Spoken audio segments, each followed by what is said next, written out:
Welcome to the All About Alts podcast, where we explore the world of alternative investing to help you find financial independence. Join our host, NewView Trust's president, Jason DeBono, as he covers a variety of topics with different guest speakers to discuss tax and alternative investing strategies. It is never too late to start taking control of your financial future, and we are so excited for you to be joining us for this opportunity to hear from some of the best in the business.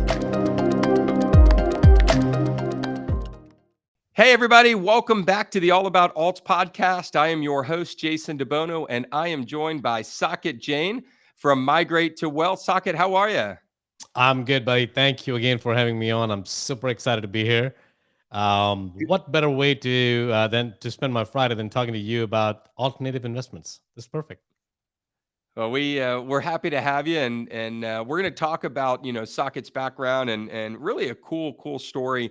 But Saket's one of those guests that you're fortunate to get on the show that has just a breadth of experience, and so I won't say he's been there, done that to everything, but for a lot of things, and going through his bio, he certainly has been there, done that. Number one best-selling author. Manages over 2,000 units, $200 million in assets, an MBA from Columbia.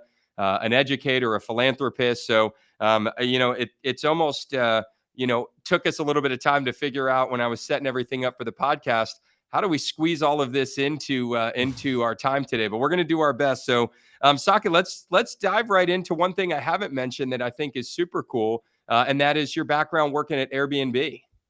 Yeah, so I was back. I'd say the interesting background story, which actually changed the trajectory of my life. I'll say that, and then we're going to do an Airbnb. So I started my life as my professional career as a management consultant, which essentially means, for people who don't know what that means, is we would help people buy and sell companies. So it's essentially, when we will buy a broken company, we'll help our clients fix them, and then we'll sell them. Right? I've done that for a living for probably about 15 odd years, off and on. And in between, I started my own company and sold it. But back in 2017-ish timeframe, while I loved doing all of that stuff, I got laid off, right? And that really changed the trajectory of my entire life. And the reason why it changed it, because it shook me to the core of what exactly is there's nothing called as job security, especially in the US. And I grew up in India, if my accent and my name didn't give away. And that just shook me to the core. I'm like, why is it happening to me? I went to one of the best schools in India. The acceptance rate is 0.2%. So I'm like, okay, I think I'm smart, or at least I thought I was smart. I worked for all Fortune 500 companies. So I'm like, okay, they have a filter test, so maybe I'm smart.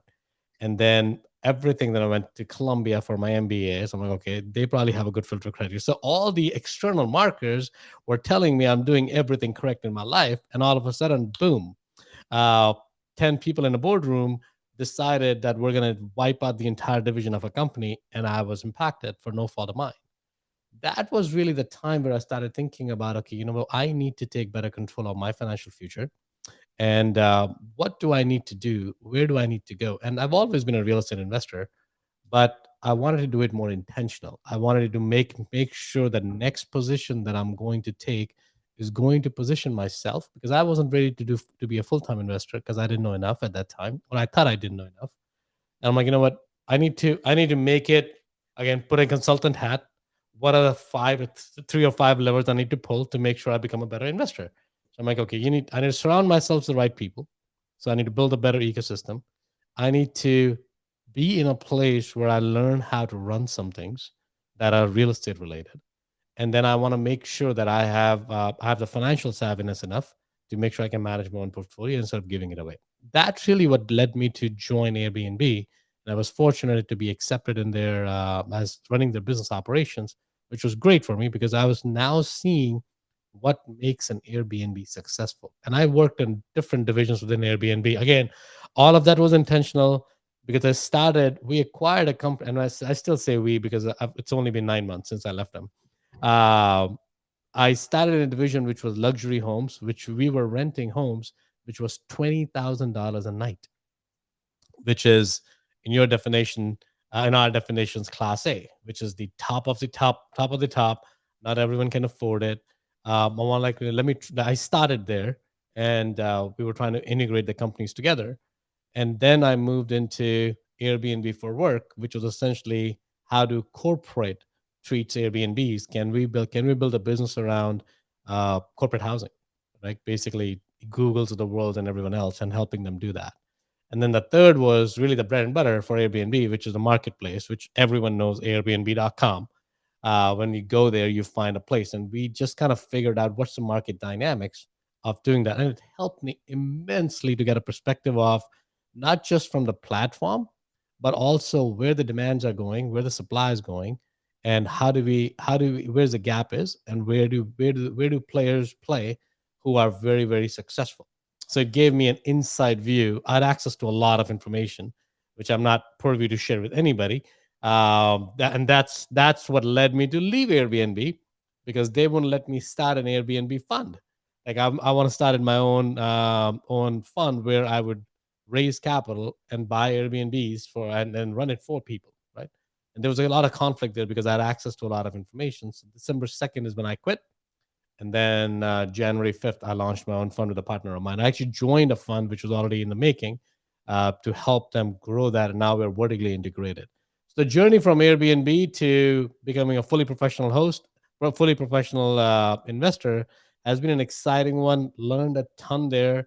If you ever had a chance to work at a company like Airbnb, I still have very fond memories. I'll never go back. But that's not because I don't like the company. It's because it served its purpose in my life. Well, that's such a cool, story. I mean, Airbnb is, such a well-known brand, but you hit on something, that even for someone like myself, I never really thought of, and that is, even Airbnb, which we think of as an asset class, right? Vacation Mhm. rental. There's asset classes inside of asset classes Inside of inside that. of asset classes. Correct. Um, Correct. and so, it's such a kind of a cool thing for you to be able to see, these different markets. And I think, we tend to think of vacation rentals, as being down the middle, but you've got this whole corporate market, and you've got workplace housing, and you've got, traveling nurses, and, all of Yeah. these different people that are using these as tools. So that certainly probably proved to be just absolutely invaluable in your journey as you moved in. And so now you've got, you've left Airbnb. You're at this point unemployed in some ways, but you're now Yeah. self-employed, right?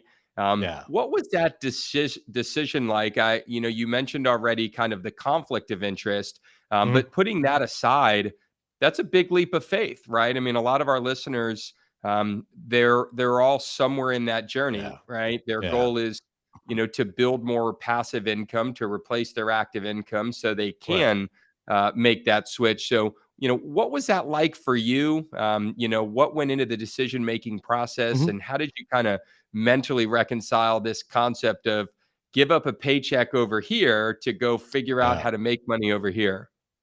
I can't say it was an easy decision, Jason. That's an interesting question. It was an intense question for me. And the reason you'll probably see a pattern. I'll go back and then come forward. During COVID was pretty rough, like for everyone else. And all of us have lost somebody in our family or friends. We know somebody who's lost somebody. Like for me, it was my mom. I've lost about 5 members of my family back home in India, and two of them were my mom and my sister. My sister was 2 years older than me. And all of this time, I'm trying to figure out to take back control for my financial future, but I was looking at it wrong. I was trying to figure out. I didn't connect the dots. And sometimes, even though you hear somebody, you don't connect the dots. But until it happened to you. So when it happened to me, it was more around, if it could happen to my sister who was 2 years older than me. So she's pretty young, relatively young. It could happen to me. So I don't know how much time I have on this planet Earth. Hopefully, I have a lot longer than I imagine, but I don't know. I could be gone tomorrow. So then I started thinking about, okay, if that happens to me, I've only been focusing on financial health because of 2017 event where I got laid off. I will never let that happen again. But what about my time? What about my memories with my kids? What about everything else that matters? And that's what launched that's really what where we conceptualize migrate to wealth.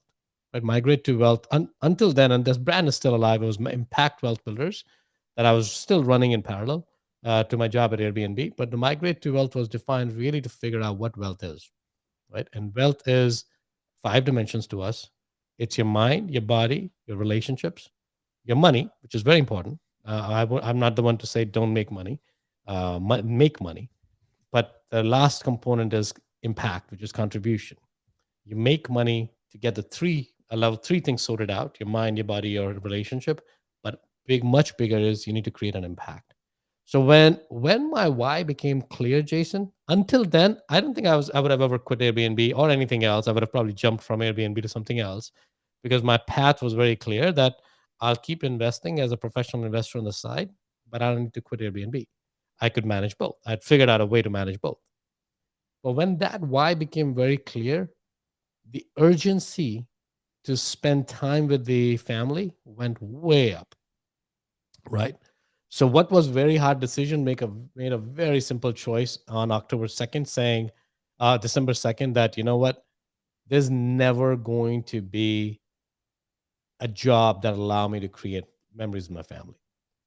There's never this. It's impossible because the demands, they're hiring you for a reason, and you can't tell them that, hey, I'm going to take a 30-day vacation and I want to take my computer with me.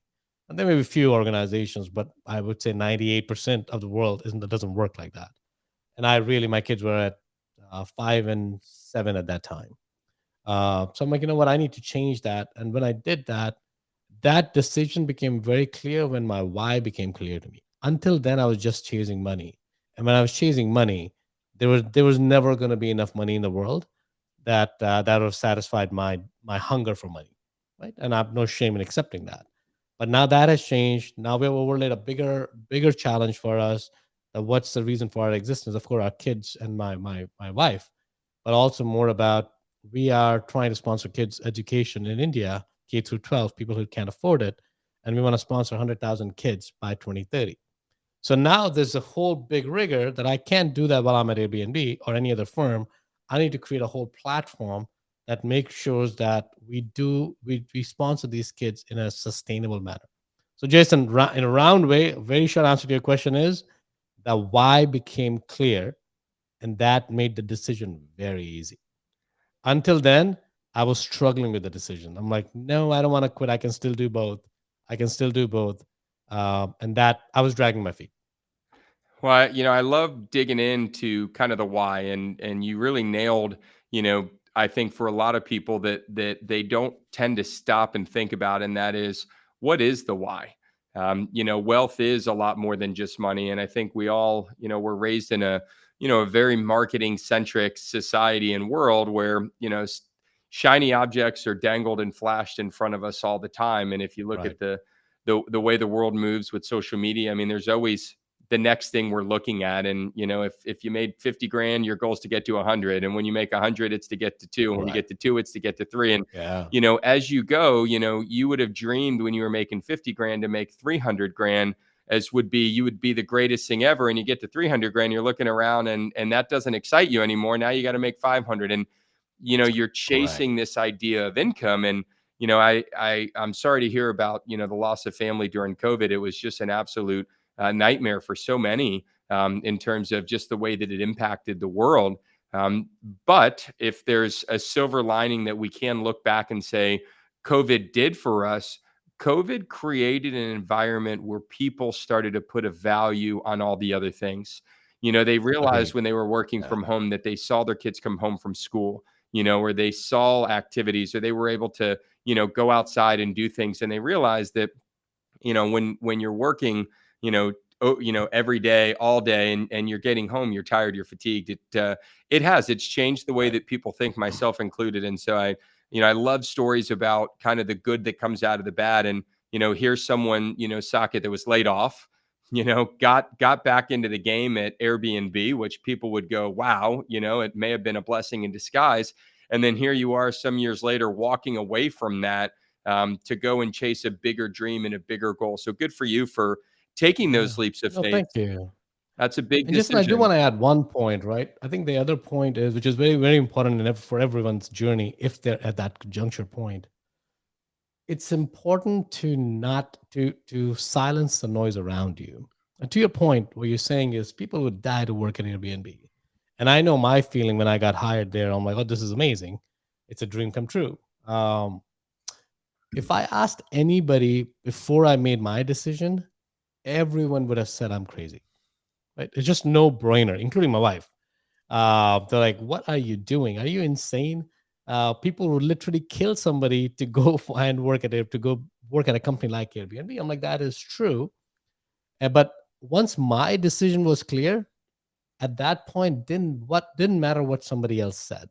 So that's fine. You can listen to people. You can respectfully listen to people's opinion, but you have to make your own decision. But if you let that noise declutter your brain power and or clutter your brain power and just say that, you know what, maybe I'm wrong.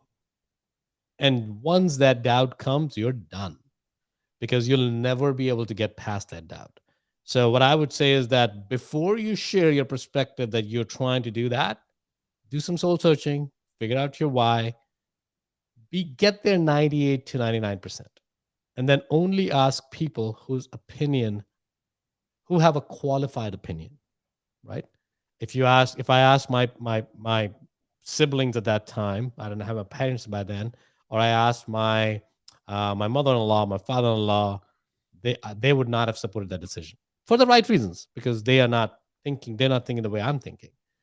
But I'm like, you know what? I need to make a decision first and then go share their perspective just so that they feel included. But I've already made up my mind.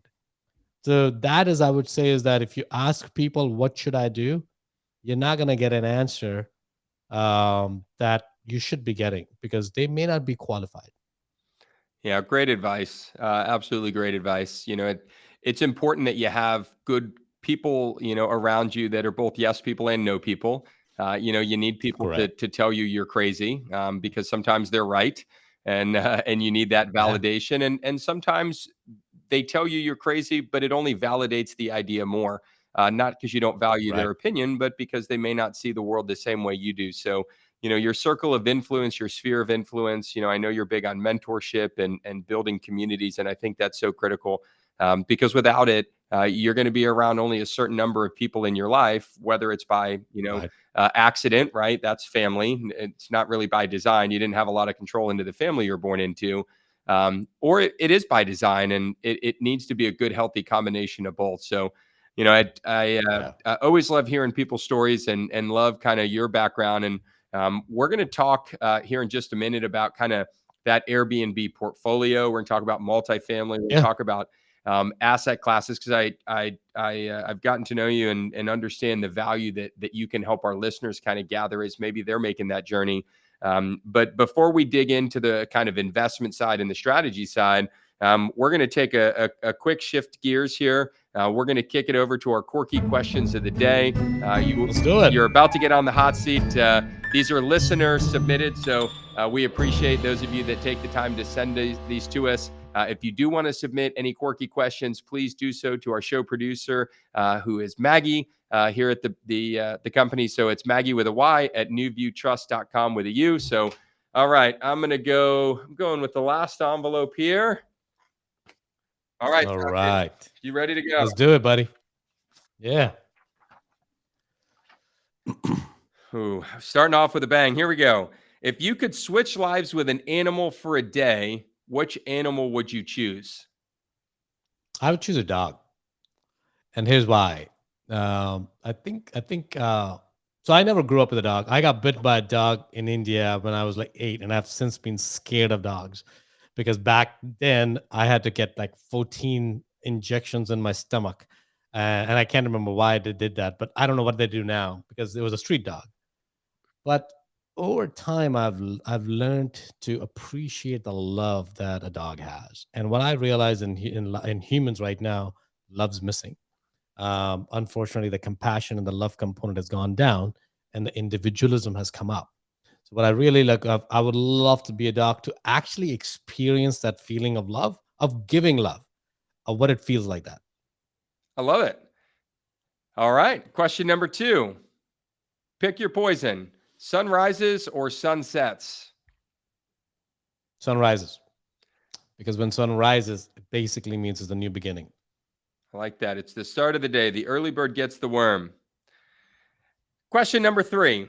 If you could meet any historical figure, who would it be and why? For the same reason I want to be a dog. I want to actually go back to being, if I could meet, is going to be Mother Teresa, because again, the compassion and love that she showed, I really want to experience it and see how people felt. I mean, there's one thing about reading in the books, but one thing to be there and have the chills up your spine to kind of see what impact she was making. All right. Well, I love that.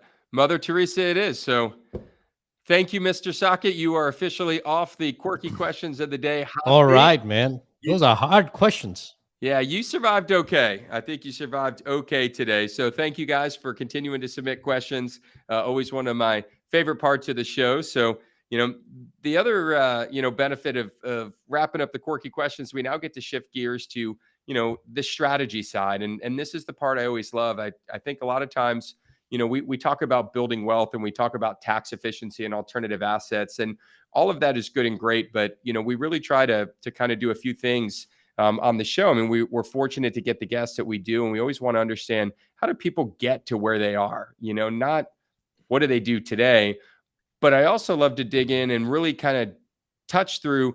You got so much experience, right? You've got a background of investing. You've got a background of working in business strategy, which is certainly helpful in the investment world. You've got a background of the underpinnings and inner workings of Airbnb, which absolutely is certainly a benefit. So let's turn that and kind of talk about current world, real life strategy and how you're deploying it. Let's start with Airbnb. We're going to talk a little bit about commercial assets and multifamily, but let's talk about Airbnb. So you mentioned conflict of interest. You wanted to be on the investment side of Airbnb and manage and run a fund. Airbnb says no. You said thank you, but no thank you. So here we are. You've partnered off with an Airbnb fund. Talk to our listeners that may not be as well versed. What's a fund? What's an Airbnb fund? How's it work? And then let's talk Definitely. about the mechanics and the strategy that's deployed, and maybe go back to what you learned through that process at Airbnb that's Yeah, helped you out from a fund management side. definitely. So I think fund is, to oversimplify it, and I'm oversimplifying it, and I have the big caveat because it's a lot more complex than what I'm going to say. A fund, when you look at from a 5-year-old eye, is a pool of investors that pool their money to buy something that they believe has value. Right? That's really a fund. Now it could be. It has taken a lot. That's why I'm saying the complexities are pretty big. So we're not going to go deeper into the complexity of what a fund really is, but it's really pooling the money to go buy an asset that you believe is investment worthy, and then you have a thesis around it, and then you execute upon it. And there are two roles, that there are fund managers and then there are investors. Fund managers play an active role in making sure they are the good stewards of the money, and they have the capability and the time and the willingness to make sure they can run that asset, which is when they run the asset is, in our case, when we were buying broken companies as a management consultant, we were the operator along with our client, that we were helping them make sure they can fix the company, right? So when you're buying an investment asset, you're basically finding there's an opportunity that you believe there is to make a difference. So when we're buying Airbnbs, we are specifically niching down on a very subsector, as you said, Jason. Airbnb. When you look at Airbnb now, Airbnb is a brand, but it's also a verb, right? So Airbnb is bigger than Airbnb. So when we say Airbnb fund, it's short-term rental fund. So anything that has below 30 days of average daily stays, average nightly stays. So what we're saying is now is, hey, you know what? We're going to collect, we're going to ask, hey, Jason, this is our thesis, which essentially means this is what we believe is going to happen through our own analysis. Jason, we have an opportunity where you invest along with us. We're going to buy a property somewhere, and we can define that depending upon what the fund is. And we're going to do X, Y, and Z on that property to add more value into it. And that's going to increase the amount of money we can make from that. So what we're doing is we're buying short-term, long-term rentals, which are more than 30-day rentals, which are your traditional 6 month, 12-month leases, and then we're adding value to it, which essentially means we're making sure we're bringing up the standards for somebody who wants to do Airbnbs, because the standard of short-term rental is very different than a long-term rental, and we have to furnish it, we have to decorate it, and there's reasons for all of that stuff. And then because of that, the delta that we have with short-term rental, which is less than 30 days, versus a long-term rental, the delta is where we make the spread is where we make our money. So if you're getting a $2,000 per month, we have a potential of making, I'm making these numbers up, we have a potential of making $5,000 now, right? So the spread is $3,000. Yes, there's some extra work needs to be done up front because we need to make sure that we can add value. But eventually, what we're saying is now we're having a $3,000 extra cash flow given in this example. And that's really where we're adding value. That's really how we're increasing the value of the asset itself. And then in our specific fund, we're never selling off an asset. Right? So investor stays with us. In about 5 years, we refinance the property and we take the money out of the property because we've added so much value in it. And then we return the money back to the investors. Then investors stay with us till the end. And till the end is infinity, really, because our intention is not to sell that asset because I really believe that Airbnbs are not going away. There's going to be always ups and downs. And then Airbnb is just here to stay. So if they're here to stay and the spread is big between long term and short term, even after the vacancy, because short terms usually have a higher vacancy rate. Even after the vacancy, we're still making a lot more money than we would have made as short term as a long term rental. So why not? And then let's hold on to it, and then eventually you can pass it on. Our investors can pass it on to their heirs, right? Kind of like make that as a generational wealth strategy rather than just a cash flow strategy for them. Well, Airbnb is such a cool model, and it is kind of like a Kleenex. It's there's different brands, Yeah, but everyone still correct. reverts back to Airbnb. It's a verb, it's a noun, it's a brand, it's all of the above.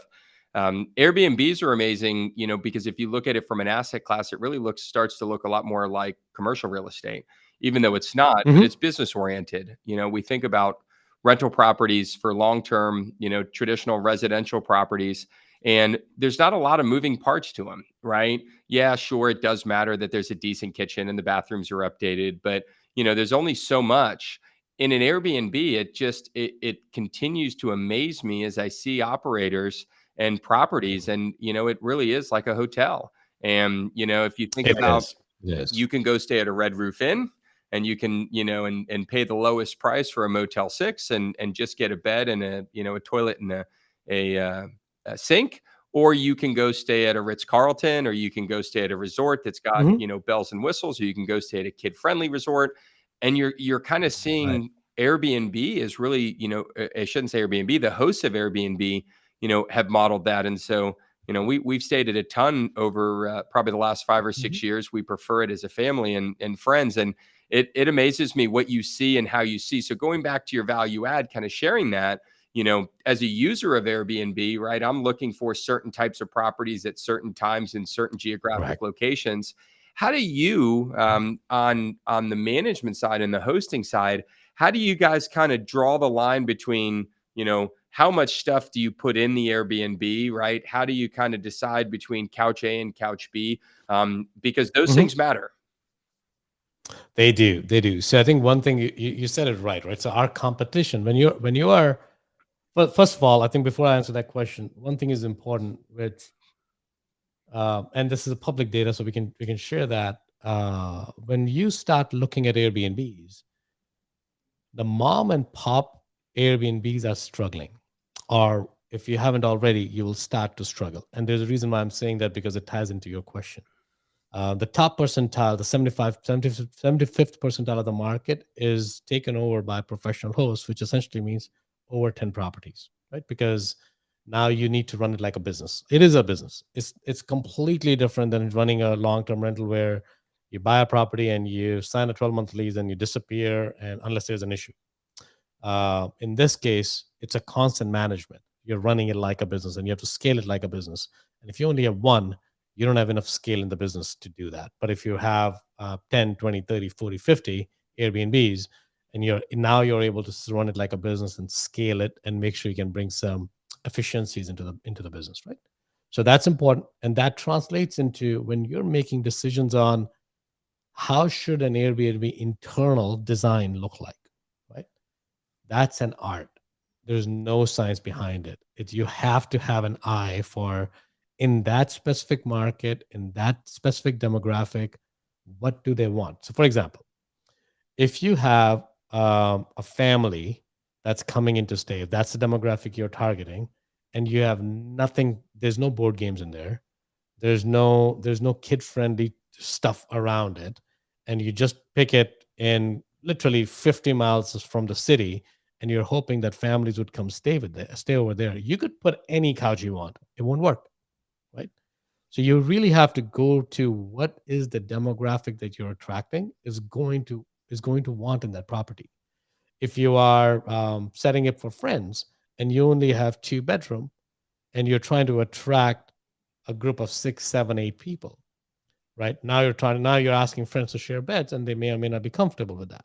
So I think it's just kind of like you have to really think from functionality perspective first, and then you have to bring out the design elements into it. And what the way we do it, we make it very minimalistic, kind of like our edges are straight. There's not a lot of curves in our design because they're more appealing. The color pops happening. We'll have red colors, we'll have orange colors, we'll have blue colors, mix and mash together. And then there you really want to have, if you can afford it, an interior designer design for it. I'll actually give you a hack. If you go to Wayfair, you can ask them to design the furniture for you. Especially again, happens at scale, right? And Wayfair is an example. I'm sure there are other services as well where they'll say that let us design the Airbnb for you because they have figured it out. Not everyone has an eye for design. If I have to make a design choice, I'll suck at it. My partner, great at it. So we paired together on that end. So I think that's really what's more important is what's your demographic, what do they want, what kind of design works in that market. Now, if you come to Raleigh and you build a Disneyland theme there, it's not going to work. It may work. Chances of that working in Orlando very high because that's really what people are looking for. So once you start making these connections of who you're attracting, who your client is, know your target, know your market, and make sure that your product is catering to them. Which is true. I know what I said is very cliched. It's true for anything you want to do, any business, any long-term rentals, all happen that way. But it's very important in the Airbnb world. And here's why. Because the only way somebody is going to even look at your property is by going to an airbnb.com or a verbo.com. And if the pictures don't sell it, you're not even getting a click, right? Period. Yep. And if you're not getting click, you're not getting booking. So how do you get click to make sure you make it appealing? It's marketing at that point. And if it's not appealing, the colors are not popping. If it's just plain white walls with blue colors on it, it's not differentiated, right? So a lot of that is just tactics to make sure that you're using these subtle tones to make people click on it. And once you get clicked, chances of your booking is pretty high. Well, it's an amazing, combination of true investment, right? Good locations, understanding geography, understanding markets. But it's amazing how really unrelated to the true real estate model, school systems don't really matter. The things They that don't. Yeah, you're right. you may look at in a normal rental are completely out of the window. And I think Right. what's maybe to put a bow on kind of the Airbnb is so we can move into the multifamily. I think what's been very surprising to me, and it's not surprising in a bad way, just surprising over the last probably 5 years, 10 years, is that Airbnb and Verbo, they've been around a long time, and a lot of Hmm. people have been using them for a long time in very vacation driven destinations, right? Beach areas, ski Right. areas. What's so incredibly surprising to me in a positive way is the amount of Airbnbs that are right in your own community, right in your own backyard, neighborhood houses that have been converted to Airbnbs. And you don't think about the other side. You think, well, if I'm going to get an Right. Airbnb, it's because I'm going, to Chicago and I want to be in the city, or I'm going to, to go Right. skiing and I don't want to stay in a hotel. I want a little more space. But man, oh man, if we're not seeing Airbnbs as just a regular way to travel, as an alternative to a hotel in any major metro, any small rural area, they're everywhere. Right. I mean, and to your earlier point about asset classes, I think this is where vacation rental is key. because people do want, like to your point, like Airbnbs, but there are other markets. There's for corporate housing, right? Then there's, we're talking about traveling nurses you had mentioned, and then we're talking about family travels, work from anywhere. I just live in North Carolina, but I want to work for a month out in Colorado, right? So it's a mix of, you want to combine the family, you want to combine the vacation rental, you want to combine the work, and you're now exploding that market. And COVID helped, definitely. And then for all the users, so for Airbnb, thank you, because I still own taxes, the not taxes, own the stocks. So appreciate your support. So keep using Airbnbs, don't stop. Uh, so I think it's just more on that, is that you need to figure out, you need to open your eyes and also look at, maybe there's an Airbnb opportunity right in your backyard. To your point, you just haven't seen it, right? Because in your mind, it has to be in a ski destination or a beach destination. And for folks who have not looked into it, those destinations are very, very expensive nowadays. The price points are at its peak. When I say peak, who knows, it's going to go further up or not, but it's very high. So the numbers may not make sense anymore. So now you have to start thinking like an investor. If that doesn't make sense, where else does it make sense? And there's always an opportunity. You just have to look at it differently. Yep. So let's shift gears a little bit, and as we come down the home stretch here, let's talk a little bit about multifamily, and Uh-huh. other, kind of assets. I know you're actively involved in the multifamily side, specifically in Class B, Class C type properties. Right. Just give a quick primer, right? What's a Class B? What's a Class A, B, C? And I think it's Yeah. pretty universal, right? Not just multifamily, but using multifamily as the baseline. Mhm. So I'll give you two ends of the spectrum. Class D is war zone, drug infested. That's Class D. Class A is your luxury apartments where you have all the amenities. They're very new, very modern, at least in nowadays, the aesthetics now. And that's where, if you wanna, if we want to raise our kids, that's an ideal place where you think that if you want to live in an apartment, you want a luxury apartment, right? And then B and C are in the middle. That's really the best way to describe the two ends of the spectrum. And then from A to D, the amenities go down, the maintenance goes down, the features go down, and then D is really in the war zones. That's kind of how to look at those. So, what's the value then? There's different price points naturally, right? What a Class A is Mhm. is advertising for a two-bedroom is going to be more than a Class B, more than a Right? Class C, and certainly more than a Of course. Class D. Why is the sweet spot for you in between those two bookends, right? We understand why you wouldn't be attracted to the war zone properties. Why not go buy all Right. these luxury apartments, right? Why not be an investor on So that yeah, end? you definitely can. So if you look at my background, as we talked about the management consulting background, we buy stuff that's broken. And here's why. Because when the stuff is broken, you can buy it at a little bit of a discount than something that's functioning very well. Because if something is functioning very well and somebody wants to dispose of, there's going to be multiple buyers, right?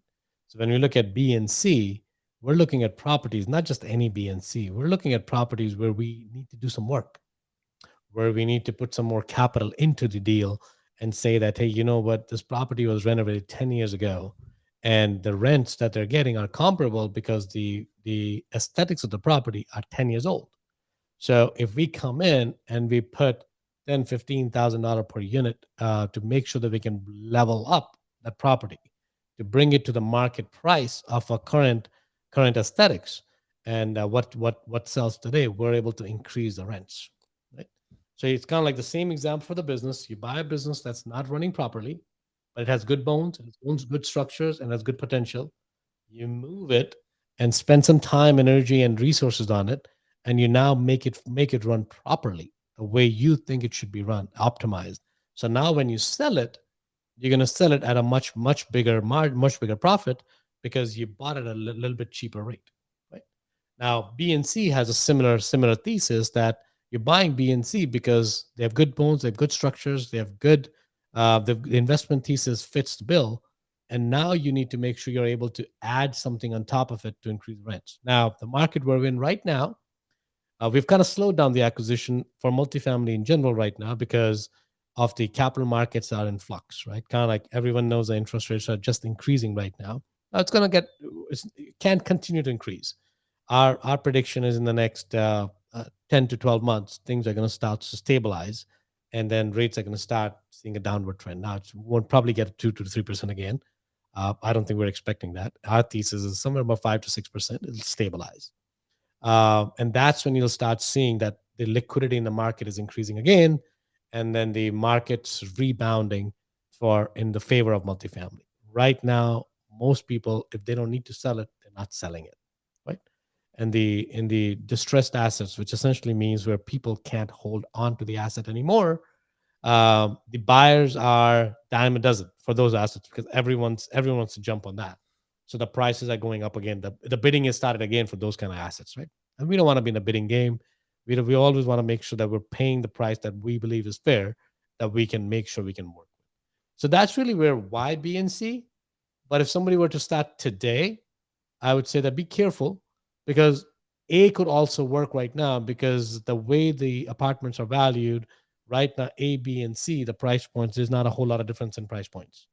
So you need to be careful. And when you buy, is the value add going to give you enough bump to make sure you're going to want to go B and C and do the extra work, or does A also make sense in these markets? Again, there's a general thesis, and then there's a thesis that works in an economic time. So you have to make sure you have an overarching thesis. Multifamily is still pretty strong, and we are still actively looking for deals and looking for partners to partner with. But we're looking at A right now more than B and C because we believe the amount of work that we need to put into B and C, it may not be worth at the price point we buy it.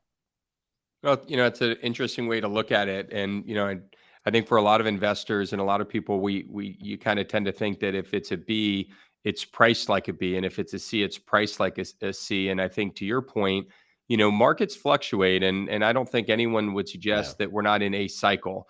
And for those listening that have never been through a cycle, there is a cycle in every single asset class every so often, and sometimes it's every 50 Yeah. year 7, 10, 12, 15. Nobody has Correct. a guidebook to it, but one thing that is certain is that every single asset will go through a cycle. I'm reminded of a gentleman I met years and years ago, and he said to me, he said, just remember one thing. He said, investing asset classes, it's like blowing bubble gum with your buddies, right? When you were kids. He said, Yeah. everybody had the ability to blow their bubble gum into a different bubble. He said, but there was one thing that happened amongst the entire circle of your friends. And what is that?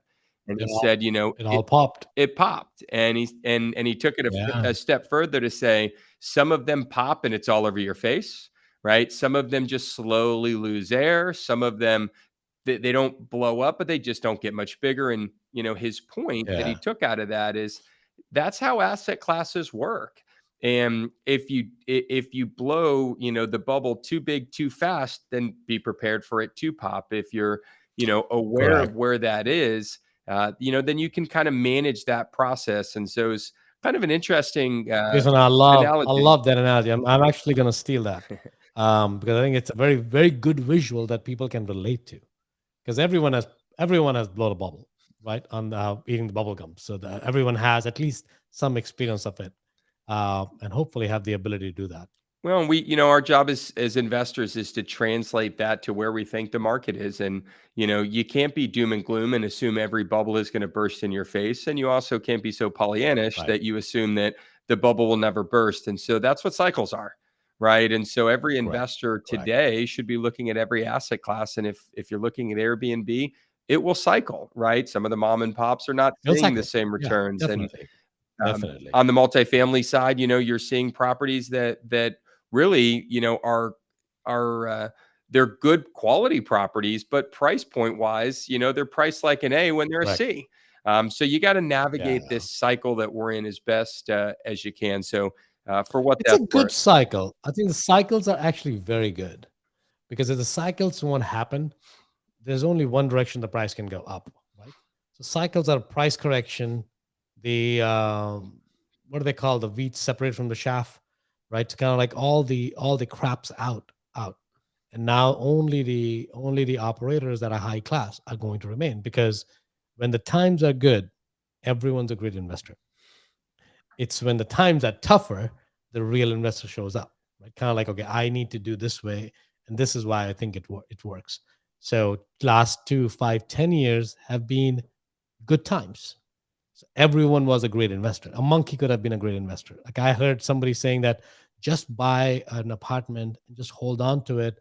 All your mistakes will be forgiven because of time. No, it won't. It won't. Look at what's happening right now. So I think, to your point, cycles are good.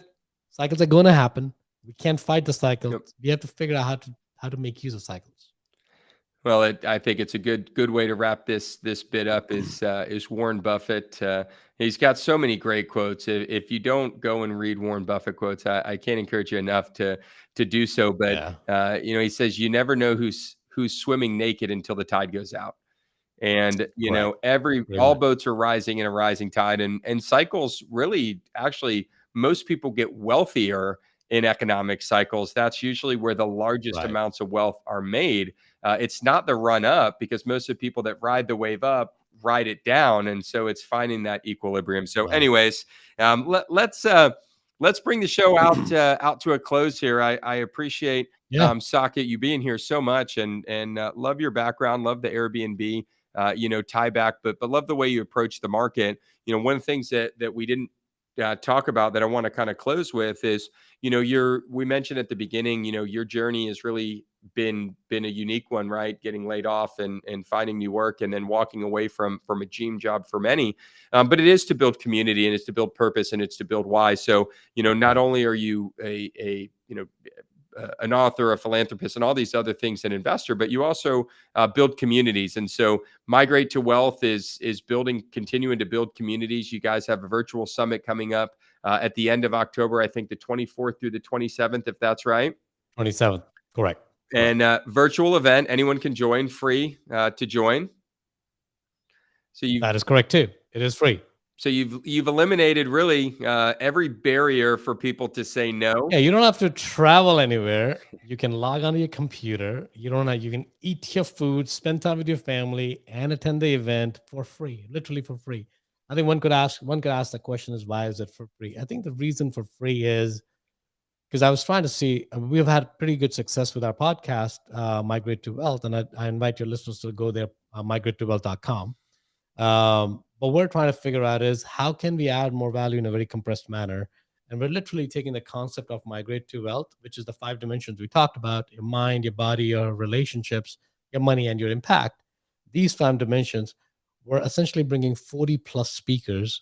And there's going to be a combination of pre-recorded seminars versus live seminars, where now what would have taken you 5 months, because it's 8 episodes a month times 540. Now you're learning that in 4 days, and in a much more impactful manner, because everything is well thought out. The stories are laid out. It's like listening to an Apple playlist where each song is to your liking, and there's a reason why the next song is, right? You're being a DJ on that. So we're building on every single day. And day 4 is really going to be, we were reshaping the way you think about money and how to think about everything else. And then day 4 is all about, how do you make money, right? So we're bringing investors, we're bringing Jason, your team's coming on, and we're basically trying to figure out, okay, how do you crack this code of making passive investments? Ideally for passive investors, folks who don't have time, but also for active investors, because they may want to learn about an asset class that doesn't work. So we go back to, when the cycle's shifting, you want to look at other asset classes. But which asset classes? If you're just sitting at home working 9 to 5, you won't know which asset classes. So we're bringing the asset classes to you in this summit, saying that here are 10, 15 asset classes, and this is how professionals evaluate it. Go deeper into it, go talk to them, come to us, and whoever. We can go deeper into all of those things, but it's a good exposure for you to have a very compressed the learning timelines, to make sure you can take advantage of the cycles. Well, we're excited to be a participant there as well, and we'll put all the information for the summit in the show notes. So make sure that you click through there and get to the Migrate to Wealth virtual summit. That's going to be a great event. As we say often, education is key There's no excuse to be ignorant anymore. So especially when it's free and it's online, all the barriers are knocked down for you. So thank you, Saket, for putting that together and continuing to be a beacon of education on the marketplace. So well, thank you for sharing. We're gonna come to a close. As we close every show, it's the learn before you burn. This is the opportunity for you to share a painful experience and lesson that you learned the hard way with our listeners that hopefully will help them learn the lesson without the painful experience. So what do you got for us, Saket? Definitely. I think it was really my first deal, which is I literally crashed and burned. I thought going back to I'm super smart. I'm like, I can do my first deal myself. I don't need anybody else. I ended up looking at a deal which was 252 unit apartment complex spread across 5 buildings. So I was basically buying a 5-unit portfolio totaling to 262 apartments. Stupidest mistake I've ever done. But the best mistake I've ever done, just like anything else in my life. I worked at it for 5 months. I got to the end of it, and then the Fannie Mae towards the end reduced our loan by 2.5. We had all the capital raised, everything was working, and of course, my ego is pretty high at that point. Look, I told you I could do it, I did it, and then literally 2 weeks before our closing, Fannie Mae said that we can't give you the loan at the terms you wanted. We're going to knock the loan by $2.5 million. And now within 2 weeks, this is the first deal for me and my partners. I'm like, we can't raise the capital, $2.5 million. The terms are not going to make sense, and everything is not going to work out the way we want to work out. We had to walk away from that deal. And dude, we lost a ton of money, our money, because one thing I knew that I can't have investors take the fall for the decisions we made. So we took the fall for it. We lost over $365,000 of my own money, right? Super expensive mistake, but the best mistake I ever made, right? Thankfully, we had the way to sustain that loss because if we didn't, I don't know what I'd do. I'll probably have to depend on investors and then return the investor capital. But what it taught me was that, A, you can't be too confident because things are going to come out of woodwork where you didn't expect it. B, you need to have good support system around you to make sure that to catch things that you may have missed. And C, you have to have people that are more experienced than you. You could be very smart, but in your smartness and in your egocentricity, you may miss out things which are very common to an investor who is aware of the environment. So that was really the learning. So now I have mentors for everything in my life. And I don't make a decision without consulting my mentors. Now, it doesn't mean I listen to them all the time, but I want to hear their opinion. And then I make the decision, right? So that was a beautiful mistake. Most expensive college degree I ever paid for, more than my MBA at Columbia. And I'm glad that I have a supporting wife who didn't kill me after we lost that much money and still encouraged me to continue going. Well, that's a great. That is certainly a great learn before you burn. Most investors will tell you winning big or hitting big on your first deal is actually a curse because you're gonna stub your toe, and so you got that out of the way at the beginning. You learned a lot of tough lessons. That's what it right seems from like the get-go. Yeah. Well, Saket, we're so grateful to have you on the show. Looking forward to the virtual summit. Can't wait to be part of that. If you guys want to get a hold of Saket or his team, all of his information will be in the show notes. For those of you that are new listeners to the show, thanks for being here. We certainly hope you hit the like, share, and subscribe button and continue to be part of our community as we continue to push forward the educational content, helping you not only understand alternative asset classes and investment opportunities that are out there, but always do it in the most tax-efficient manner so you can keep more of what you earn. So that is the end of the show today. Saket, thanks again for being here. Thank you for having me, Jason. I really appreciate it. All right. Thanks, everybody. We'll see you guys next week. Thank you so much for listening. We hope the information within this podcast has given you the tools that you need to find your way to financial independence. We would love to partner with you on this journey. Text ALTS, that's ALTS, to 407-708-1853 to learn more about how to get started today. Don't forget to follow us to make sure you don't miss a second of content, and we'll see you next week.